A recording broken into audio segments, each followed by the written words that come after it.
तो जय श्री कृष्णा दोस्तों, कैसे हैं आप लोग। दूसरा दिन मैं फिर से आपके बीच में आ गया हूँ, बस दूसरे कमरे में हूँ। ये मेरा मंदिर वाला कमरा है। यहाँ पे प्रभु हैं, ये दिख रहे होंगे यहाँ पे, और बगल में ही इस तरफ सामने मेरा मंदिर है और पीछे मेरी बिटिया है। तो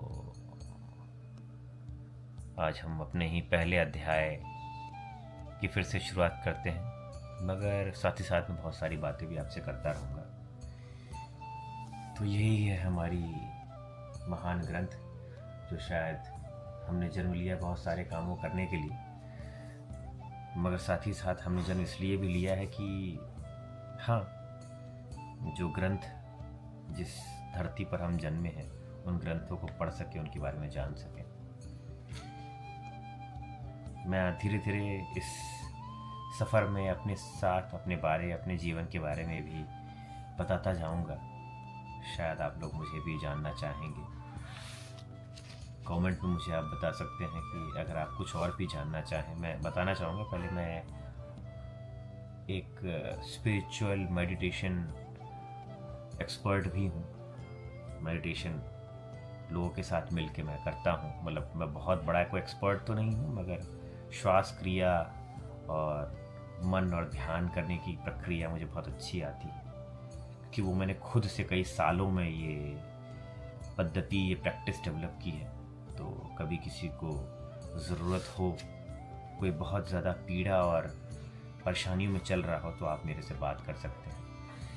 मैं बहुत सारे लोगों की बातों को सुनता हूँ। सुनना बहुत बड़ी बात होती है। सुनता हूँ और उनकी समस्याओं का एक अच्छा रास्ता दिखा पाता हूँ, क्योंकि कई बार सुनने वाला कोई होना चाहिए और उसके बाद उसमें कुछ अच्छा रास्ता दिखाने वाला होना चाहिए। तो मैं ये भी करता रहा हूँ, और ज़िंदगी में बहुत कुछ, वो कहते हैं ना कि चाक स्लेट से आते आते हम एआई की दुनिया तक आ चुके हैं। तो ये बहुत उतार चढ़ाव भरा सफ़र इस दुनिया का मेरा दुनिया से होता आया है, वो आप सबके बीच में साझा करता रहूँगा। अभी हम पहले आज के हम अपने अगले पड़ाव की ओर बढ़ते हैं। कुरुक्षेत्र के युद्ध स्थल में सैन्य निरीक्षण वाले जो हम कल से जो हमने अध्याय शुरू किया है उसको आगे बढ़ाते हैं, क्योंकि ये एक निरंतर प्रक्रिया है, इसको हमें चलाते रहना है।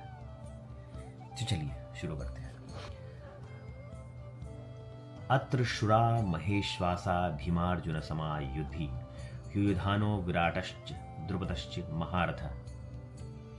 तो इस सेना में भीम तथा अर्जुन के समान युद्ध करने वाले अनेक वीर धनुर्धर हैं, यथा महारथी युयुधान, विराट तथा द्रुपद। तात्पर्य यही है कि युद्ध कला में द्रोणाचार्य की महान शक्ति के समक्ष धृष्टद्युम्न महत्वपूर्ण बाधक नहीं था, किंतु ऐसे अनेक योद्धा थे जिनसे भय था। दुर्योधन उन्हें विजय पथ में अत्यंत बाधक बताता है, क्योंकि इनमें से प्रत्येक योद्धा भीम तथा अर्जुन के समान दुर्जय था। समझ रहे, मतलब पावरफुल, शक्तिशाली था। उसे भीम तथा अर्जुन के बल का ज्ञान था, इसलिए वह अन्यों की तुलना इन दोनों से कर रहा था। कितनी अच्छी बात बोली कि इसमें एक डर और भय भी है, और सामने वाले जिनसे वो भिड़ने वाला है, लड़ने वाला है, उनकी शक्ति का अनुमान भी उसको पूर्ण रूप से है। आगे है कि धृष्टकेतु तुश्चेकितानः काशीराजश्च वीर्यवान पुरुजित इंतु भोजश्च शैभयश्च नरुपुंडवः।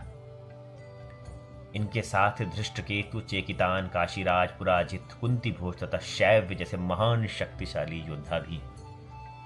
इन योद्धाओं के शायद आपने नाम सुने भी नहीं होंगे, मगर इनका जिक्र है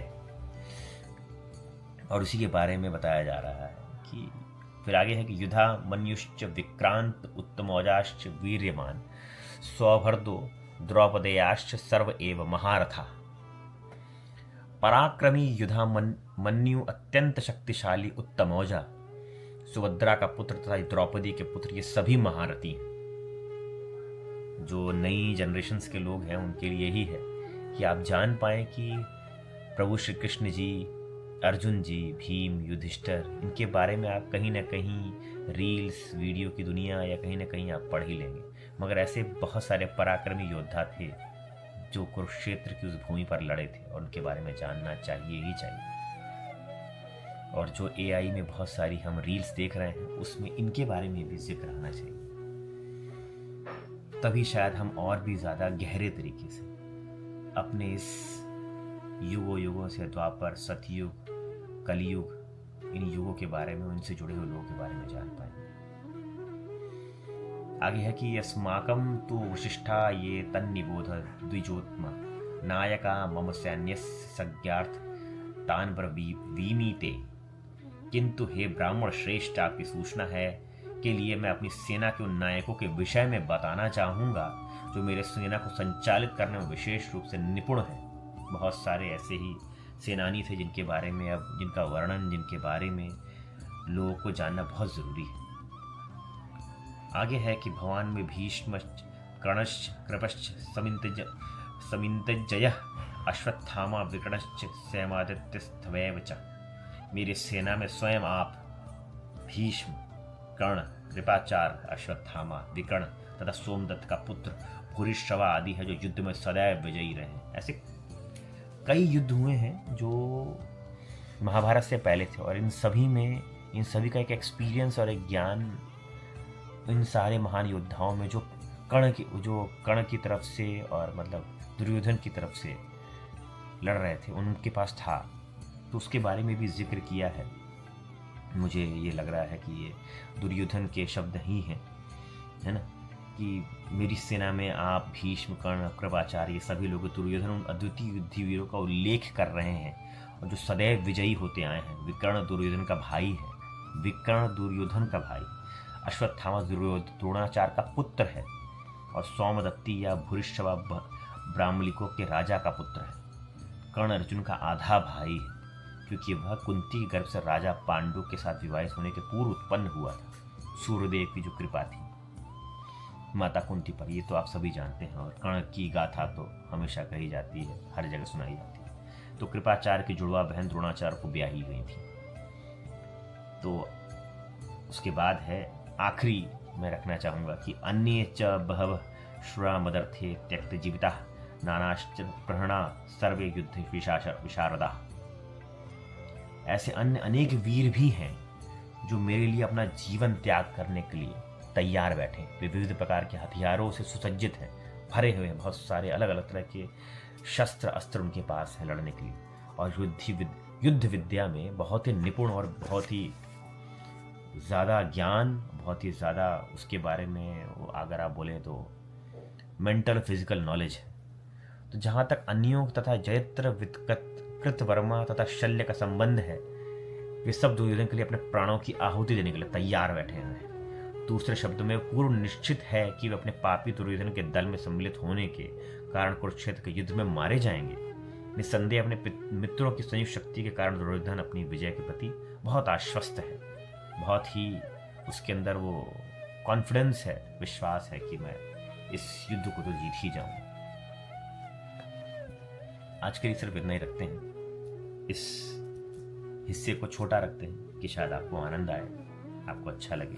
कमेंट्स में बताइए कि और भी आप किस रूप में, किस तरीके से सुनना चाहते हैं, आपको अच्छा लग रहा है कि नहीं लग रहा है, कि इसको और मैं रोचक बनाऊं या इसको इतना ही सादा सरल भाव बना कर रखूं।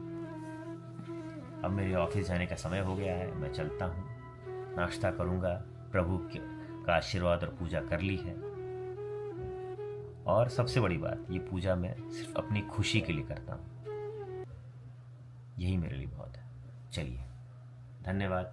जय श्री राम, जय श्री कृष्ण।